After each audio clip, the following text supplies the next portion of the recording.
Welcome to the FinTech One-on-One podcast. This is Peter Renton, chairman and co-founder of FinTech Nexus.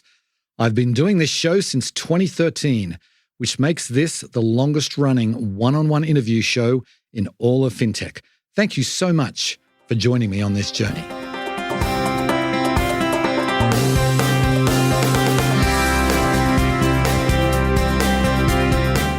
Today on the show, I'm delighted to welcome Rory O'Reilly. He is the CEO and co-founder of Knot.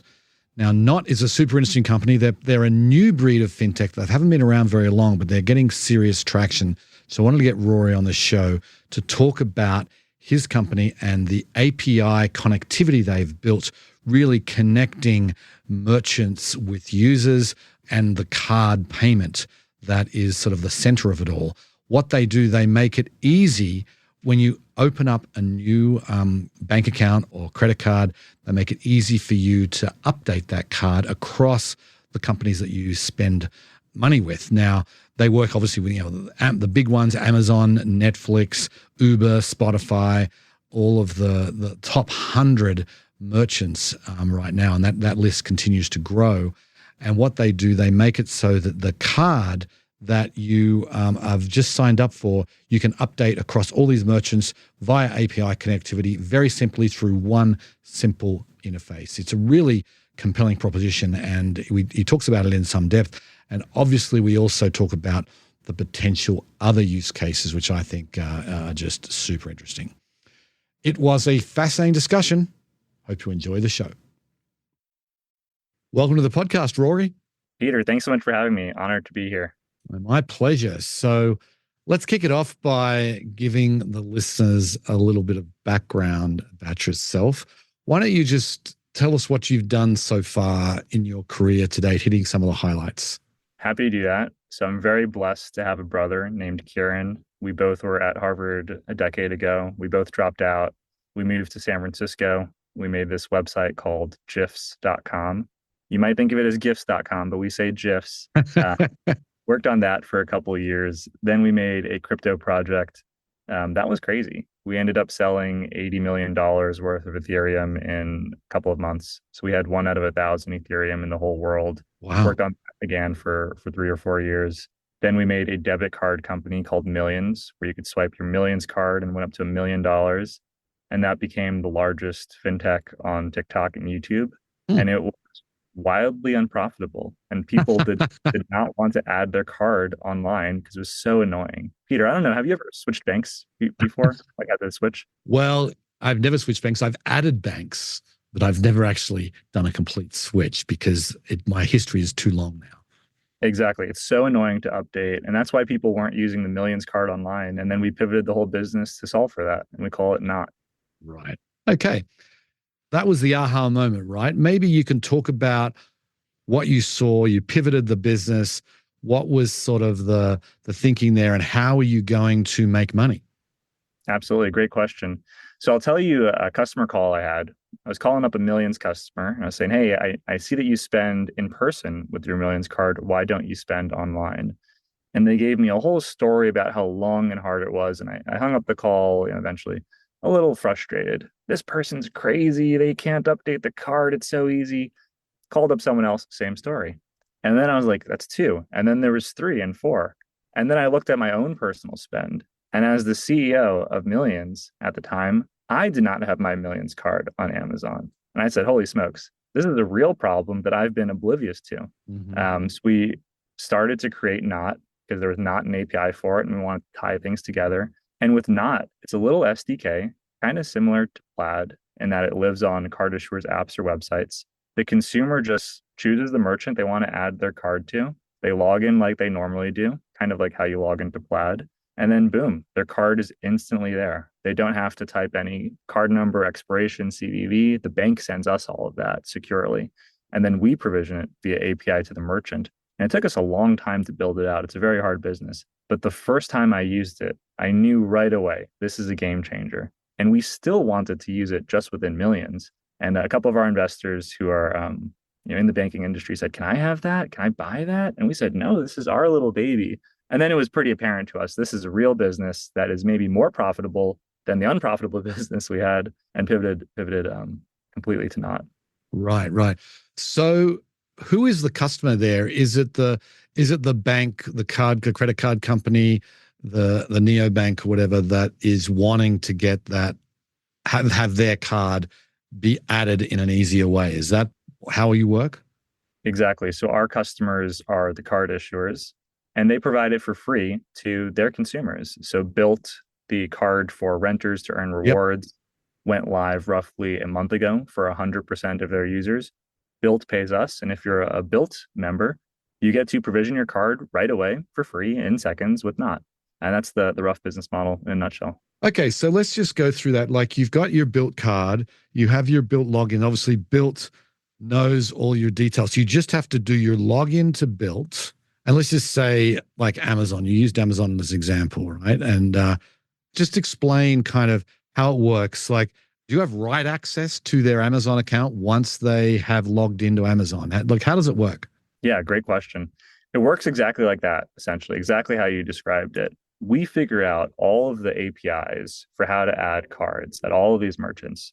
It's like digging through the mud, figuring out these API endpoints. It's not easy.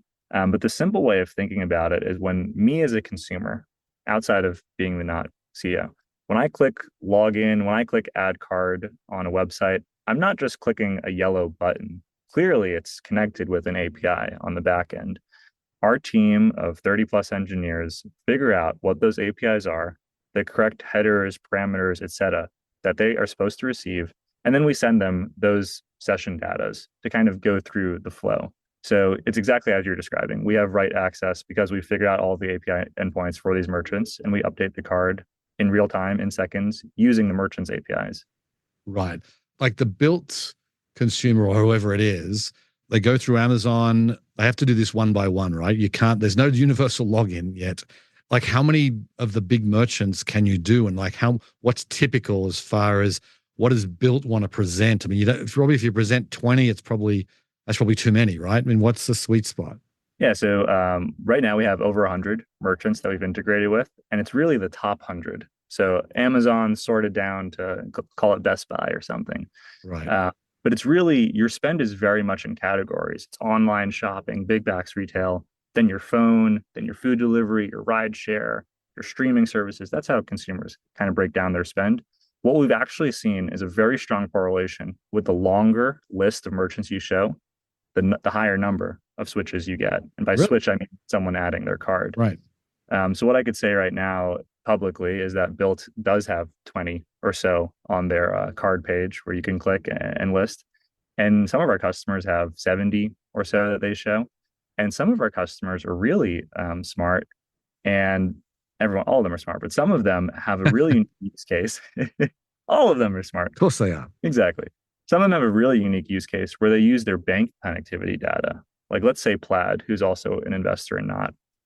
Someone's launching soon where they will take their Plaid data and they'll give it to Knot, and we will help shape the merchants we show so that it's actually related to the individual. So we can see with your Plaid data where you spent on your old card and then say, this is leakage. You should be spending it on your new card. So that customer is going to go live with that in a month or so because of the Plaid partnership. And then Peter, one thing I don't want to forget is you mentioned that there's no universal login.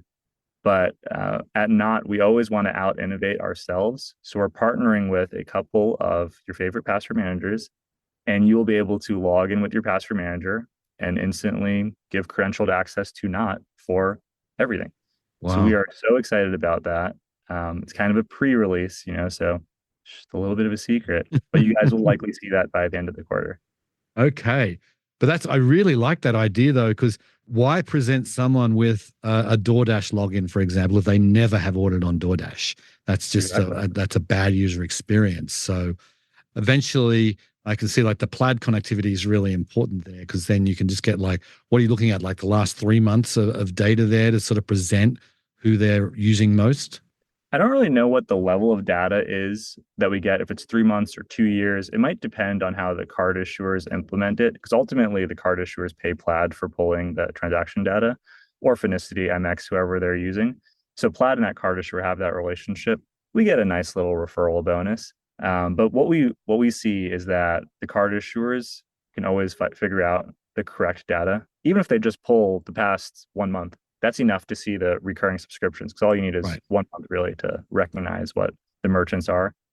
So we've already built that integration out with Plaid, and a card issuer is going live with it, I believe, in the next 4 weeks. Right. And is that going to become standard in your rollout of new customers?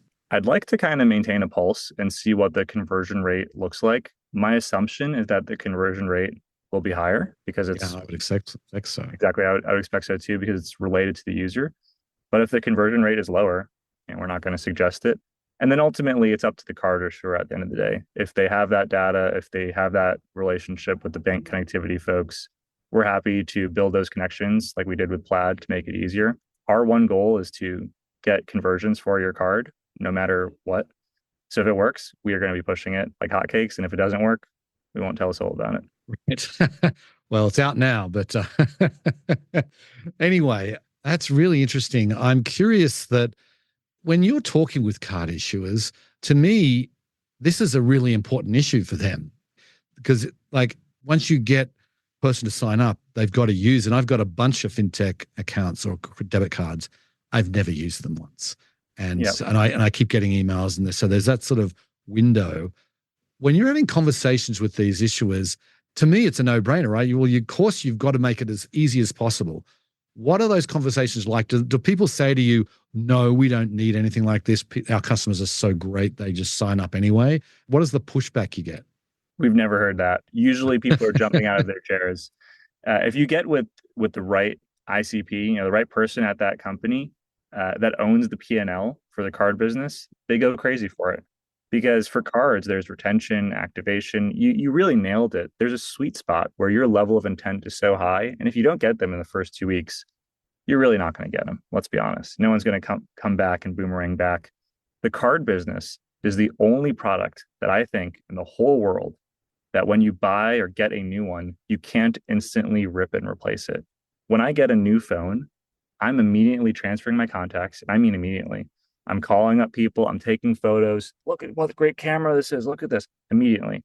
When I get a new laptop, immediately I open it up. I'm back to it. If I get a candy bar, I immediately consume it, etc. But when you get a card, you've got this recurring kind of negative behavior, and that you're still using the old card because it's Right. entrenched in your lifestyle. It's the one product you can't rip and replace from my perspective. So when you get with the right stakeholder in the company, they're like, how can I do this? How much does it cost? When can I implement it? The biggest question is, what does their roadmap look like? We're in diligence with 5 out of the top 10 banks, and their roadmaps oftentimes are out until the end of the year. So it's really finding the right slot when they've got dev time, when they can get you through infosec, et cetera. And those long sales cycles, they're just long, but when you're with the right person and they really understand what you're doing and how it could help benefit them and consumers, they're jumping for joy for it. Right. Right. So let's just take us through that. How do you implement Knot? I mean, what's the lift from the card issuer side? So, you know what? I'm not sure if I could say this publicly, but by the time that this comes out, I bet I will be able to. We we just did a study with MasterCard, and we are the only company that they have ever done dog fooding for, and that they implemented our API. MasterCard has a fake bank that's actually a real bank. It has a real bin, real everything. It's called Dog Food Bank. I'm not joking. I was wondering where you were going with that. Yeah, I'm not even joking. It's called Dog Food Bank. And they implemented our API. And rhetorical question, how long do you think it took them to implement it? 30 calendar days, 21 business days. Hmm. So the lift, it's quite simple. And this is MasterCard implementing Knot. We've seen smaller challenger banks implement in a weekend.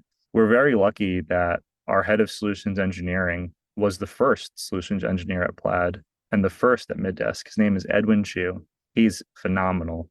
And he is a large reason why we're able to have such great integration times and docs that people understand and really don't have that many questions about. Okay. Okay, so let's switch gears a little bit. What's in it for the merchant? What's in it for Amazon or DoorDash or Netflix or whatever? You've got the APIs from these companies, but is there a benefit for these big companies to work with Knot? Absolutely. Great question. So let's take Netflix's business, for instance. Their business is quite simple. They want more people to use Netflix and they want less people to churn. One reason why people churn is because their payment information didn't work. So let's say you switched banks and you moved all your money, and Netflix is still trying to pull money from your old bank. It's not going to work. Netflix is going to have an insufficient funds fee. They're going to have involuntary churn because they're trying to pull someone who switched their bank. And ultimately, Netflix will lose a customer in that instance, maybe not forever, but maybe for a couple of months.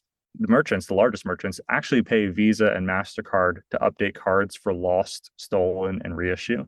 They're paying anywhere from a quarter to a dime for this. So the merchants are already paying to maintain proper card because they don't want involuntary churn and they don't want abandoned carts. When someone goes to the merchant, tries to check out, it doesn't work. And then they're like, I didn't even want that thing anyway.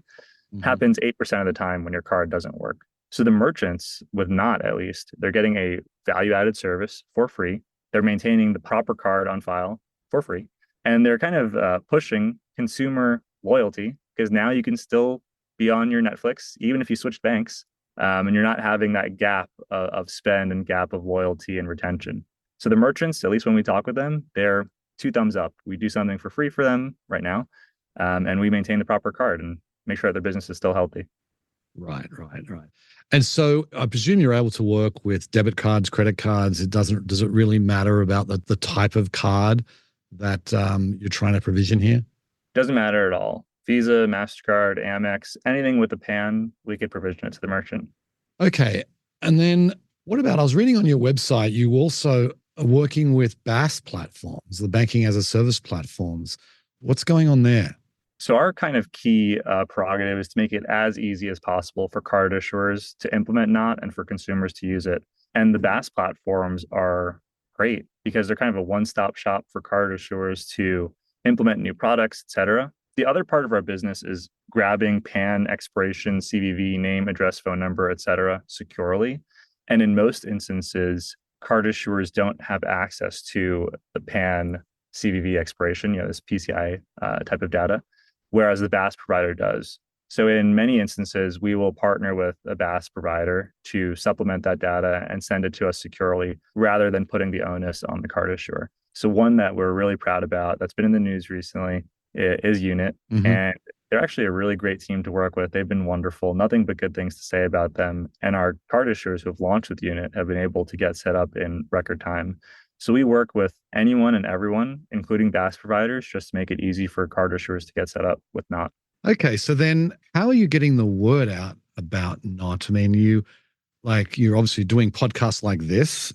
I've also seen the name around. You've got some pretty heavy hitters that have backed you guys, or at least talk about you guys in a positive way. But I'd love to kind of get the real kind of go-to-market strategy.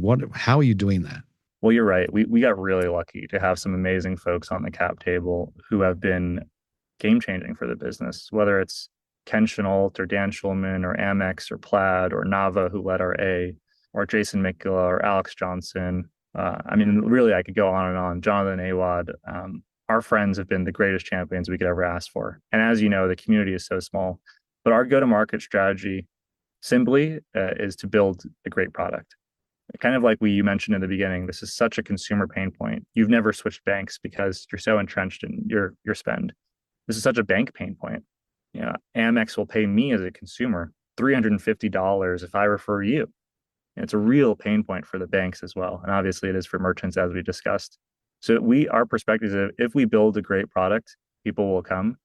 And if we put a little word out that, hey, this is great and people enjoy it, we think that they'll come even faster. And what we've seen is that the banking industry is so small. So as soon as someone launches with Knot, everyone immediately uses it, sees it, because all of the small challenger banks and large challenger banks, they're testing everyone else's app to see the onboarding flows. So when they see Knot, they say, I need that. I need to be on parity. I need to make it as easy as possible to add this card in that limited window. So the growth has been fantastic. We just put a chart out on LinkedIn last month of our growth, and it looks like a typical hockey stick. This month is 3 times larger than that. It's like every month another card issuer, a large one goes live, and the growth just, in this month triples, and then another one goes live and it increases. So go-to-market strategy, build a great product, and make sure it's implemented in the right spaces. Is it like a SaaS fee? Is this a monthly fee? Are you charging a a combination of like a per account fee on top of that? I mean, what do you do? Yeah, it's usually a combination. So there's per switch, monthly minimum, some license fees, some implementation fees, depending on how much work is kind of required in the relationship. If there's large volume, then it's a lower per switch fee. There's low volume, then it's a higher per switch fee. Very similar to Plaid's model in many respects. And then per switch is just per merchant. So Amazon is one unit of spend, Netflix is another unit, et cetera. Gotcha. I'm curious about the digital wallets like the Apple Wallet, Google Wallets, Samsung Pay, and all those. That seems to me, it's obviously outside of what you guys are doing. How do you kind of think about the big digital wallets at Knot? I think about the wallets similar to the way we think about merchants. They're another avenue where consumers want to push their card to. And it's our job to just make it easy for your card to be used, whether it's on Apple Pay or Shopify or PayPal checkout, whatever it might be. We just want to provision your card to the right avenue for a consumer to actually use it. So I love them. I think that they're great. PayPal has obviously been grinding with PayPal checkout for 20 plus years, essentially, and their market penetration is, let's call it like low, medium, double digits, which is great. When there are millions of merchants and your penetration is anywhere in the double digits, you're doing phenomenally. But in terms of competitors, we don't look at checkouts as competitors at all. We really look at them as a great distribution channel to get the card on file and hopefully used in more places. So we're Wow. starting to actually integrate them as merchants. So you'll see Amazon, you'll see PayPal, checkout hopefully one day. You'll see et cetera, et cetera. Just these Right. pay options. Gotcha. What about pay by bank? There's obviously companies that are moving in that space. I mean, Plaid has an agreement, with Adyen on some of that stuff. Well, how are you working in that area? Pay by bank is really interesting. We've had some of our customers, broach the subject, but then when push comes to shove, the card issuers have never particularly wanted to implement it because it Right. changes the dynamic of their revenue model, Sure. clearly with the interchange and et cetera. So when we've started building some, call it pay by ACH and pay by bank, Yeah. essentially, the customers didn't jump towards it. So we haven't invested a lot of resources in that department. We're very customer led in what we build. And if our customers decide that pay by bank is the solution they want, then we will build that connectivity. In terms of our infrastructure, logging into the merchant is so hard already that we already have, let's call it 85% of infrastructure necessary for just immediately doing pay by bank. So we're going to bide our time until our current customers see a need for it. And then when they need it, we'll have it ready for them. That makes sense. You talked about the hockey stick growth. Are there any numbers you can share publicly about where you are today as far as scale goes? Yeah, 100%. There's one number, it's kind of a non-number in a way, but we internally think that we are doing 1 out of 650 net new cards in America. So roughly, I guess, I don't want to do the math because I know I'm going to be wrong. That's right. Point 1.5, something like that. Yeah, something like Um, that. something like that. And I presume you have a number in mind where you'd want to get to, right? Yeah, we'd like to get to, I think that we can get to around 30% Wow. within the next 4 years. Wow. And we've got a lot of large banks in due diligence with us. And by this time next year, I think that we'll be in the single digit percentages. You're not going to see all of the banks launch by this time next year. I think we'll be in the single digit percentages almost certainly. And then within 3 or 4 years, I have no doubt that we will be in the low double digits, but our aspirations are to be around 30%. Well, that would be a serious business right there. I'm curious about you've got this product that really is working well, solving a pain point that's very specific. But what other features are you adding here or can you add? I mean, it feels like it's a binary thing. You've created the product, you can iterate on it to make it more user friendly, but what other features are you looking at adding? Great question. So this might be a really good question in a couple months when we release a suite of new products. So I'll Okay. give you a little bit of a teaser, if you will. We think of ourselves very similarly to Plaid. Plaid is not just auth; it's also identity, it's also transaction, it's also fraud. Now they're also KYC, right? The list goes on and on. They have connected with banks and they utilize that data in dozens of different ways. We connect with the merchant. And right now we do card switch, and that's what everyone has seen. But over the past year and a half, we've been building 5 distinct new product lines that all necessitate logging into the merchant, maintaining a connection, and then doing something on the user's behalf. So one that I can say that is likely rolling out this quarter is Subscription Manager. And this one, you've seen products that look like subscription management before where you can cancel. With ours, you'll be able to cancel, pause, add new users, etc. Everything you could normally do on the Netflix interface, but now you're doing it without the GUI via API, via Knot. So we're really excited about that one. Every other subscription manager, it's kind of really humans in the background emailing on your behalf, etc. It takes 14 days to close the account. For us, it's 20 seconds. We hit the API, cancel this account, pause this account, etc. So that one is one that we're really excited about. And we've got some great partners who are launching with that one, likely by the end of the quarter.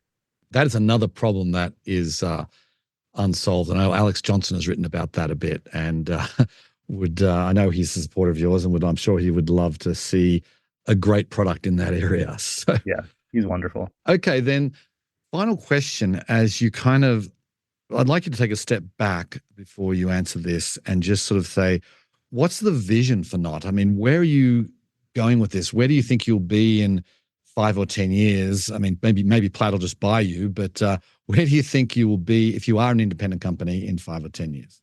You know what? I'm sitting down, so I'll lean back instead of taking a step back. In 5 years, I think that we might look very similar to Plaid. I do think that there is a real world where we could have a Plaid-like outcome. Plaid connects to the banks, and there's, let's say, 4,600 banks in America. There are millions of merchants, and there are hundreds of things you could do on the merchants, much more in some ways than what you can do related to banks. You could buy things, cancel things, you could change things, you could gather intel information, so many different things you could do at merchants. So our goal is to be the merchant connectivity layer, connect to the merchant, do something on the user's behalf. And I think that can take us 5 years into the future. Maybe we're similar to Plaid. Maybe we have a real ecosystem. Maybe we are a real ecosystem player. And maybe there are hundreds, if not thousands, of businesses built on top of Knot and built on top of some of the new products that we're launching soon. Right. What do you call it? A merchant intelligence layer, or what was it? I like that. I was saying merchant connectivity layer, but merchant intelligence layer. Yeah. I like that a little bit more. Okay. I can see all the data there that you're going to have. I mean, that's going to be valuable in and of itself, which a lot of people would probably pay you for. But anyway, we'll have to leave it there. Rory, really great to chat with you today, and really interesting learning about what you're doing, and best of luck. Peter, it's been a great pleasure. Thank you so much for having me on the podcast. Well, I hope you enjoyed the show. Thank you so much for listening. Please go ahead and give the show a review on the podcast platform of your choice, and go tell your friends and colleagues about it. Anyway, on that note, I will sign off. I very much appreciate you listening, and I'll catch you next time. Bye.